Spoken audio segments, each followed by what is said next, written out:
I transgressed an irreversible boundary, converting a sanctuary into an abode of disgrace.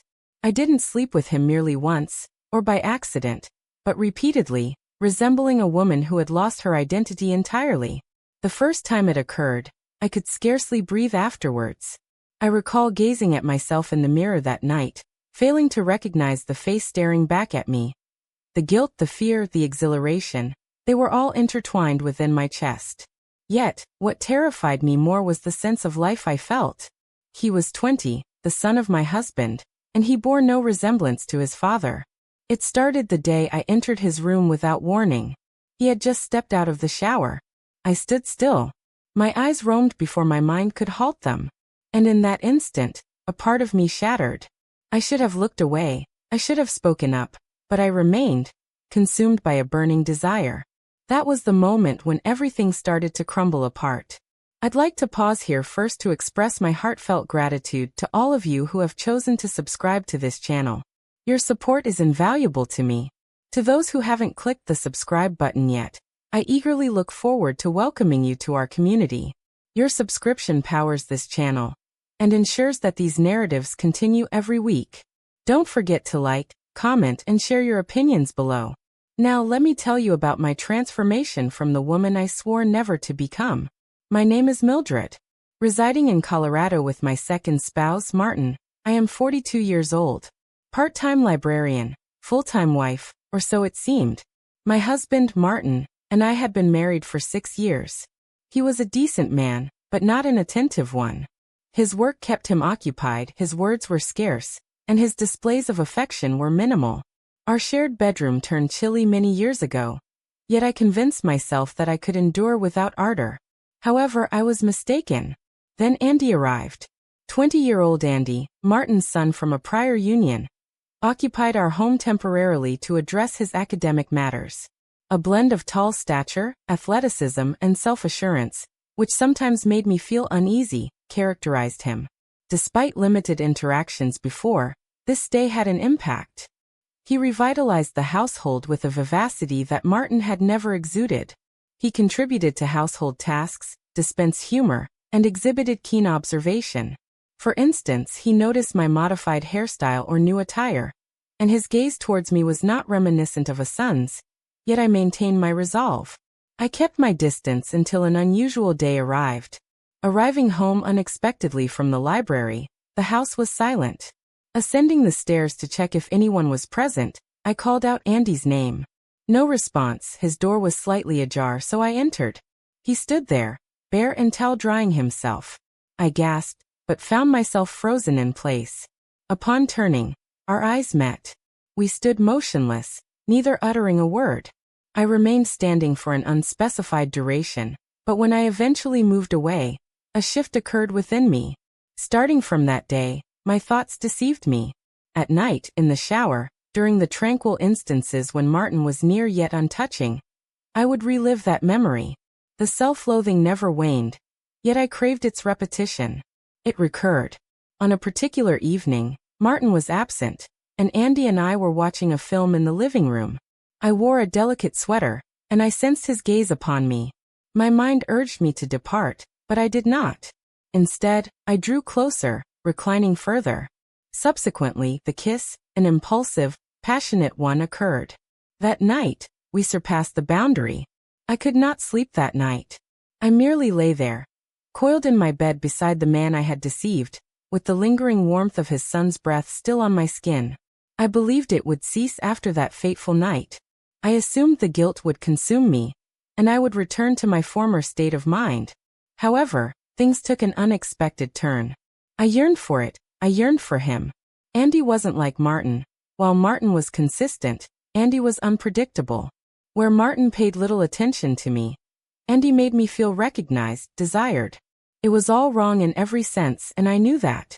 But my solitude had transformed into a longing, and Andy satisfied it as if it were his destiny. We became adept at deceiving. By day, I performed my part. I prepared dinner, kissed Martin on the cheek, handled laundry, and inquired about his meetings. Every time, a sense of shame smoldered behind my smile.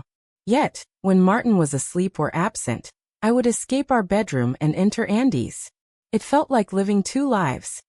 One governed by routine and anticipations, the other by danger and passion. I began noticing alterations within myself.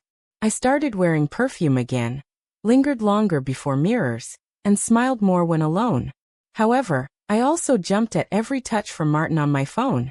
I became anxious whenever Andy and I were left in the same room with him. One evening during dinner, Martin expressed his joy at seeing me in high spirits once more.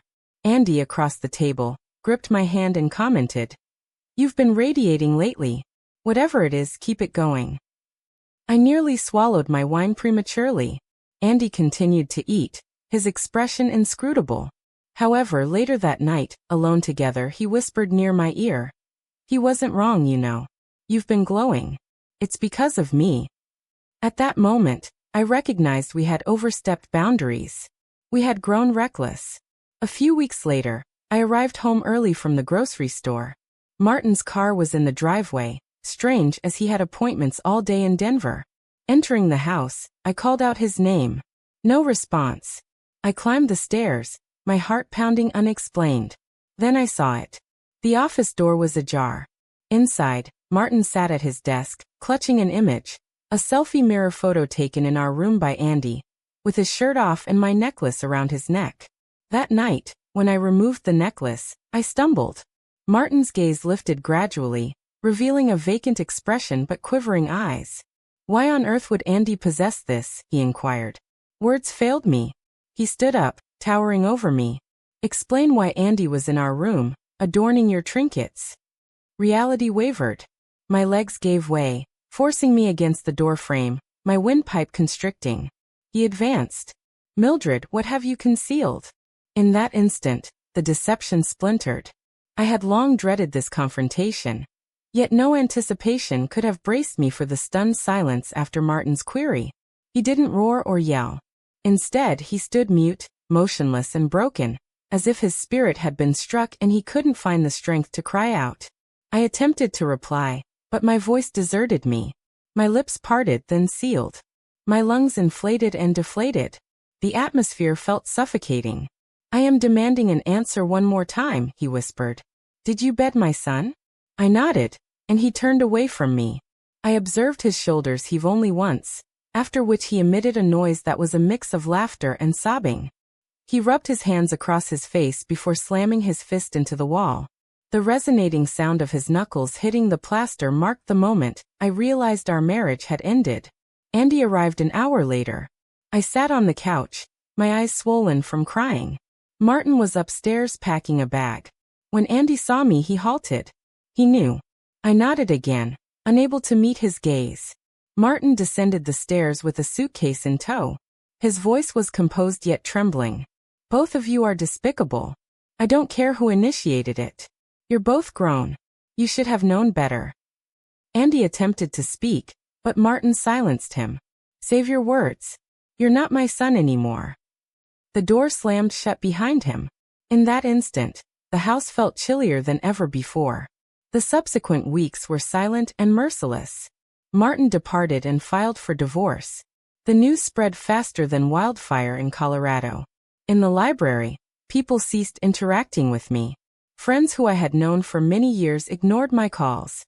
Insults were hurled at me both covertly and overtly, but what hurt most was the silence from Andy. He left a farewell note one morning, expressing regret but asserting he had to depart, confessing that he had muddled lust with love and could no longer bear the harm we inflicted. He provided no contact information, no return address. I found myself in the kitchen, clutching that note and finally surrendering to tears. Not because he was absent, but because I realized I had allowed a fleeting passion to demolish everything I had constructed. Now I reside alone. The house is tranquil again, but it is a silence laden with reverberations. I continue to think of Andy, of Martin. Was it worthwhile? No. Yet in those instances, it seemed like I was drawing breath after years of suffocation. I believed it was love. I thought it was life. I do not seek absolution, and may never entirely pardon myself. I'll never tell a falsehood more, neither to others nor to myself. This is the toll of truth, paid only after the flames have consumed all. Thank you for lending an ear to my tale. If you've ever faced a choice you regretted or grappled with the tension between solitude and yearning, I welcome your insights in the comments. Let us engage in an open dialogue. Don't forget to like, spread, and subscribe to this channel for more stories raw, intense, and packed with emotional weight. Your backing sustains this journey, and I am deeply appreciative. Until we meet again, remain steadfast, truthful, and never overlook what the fire can consume.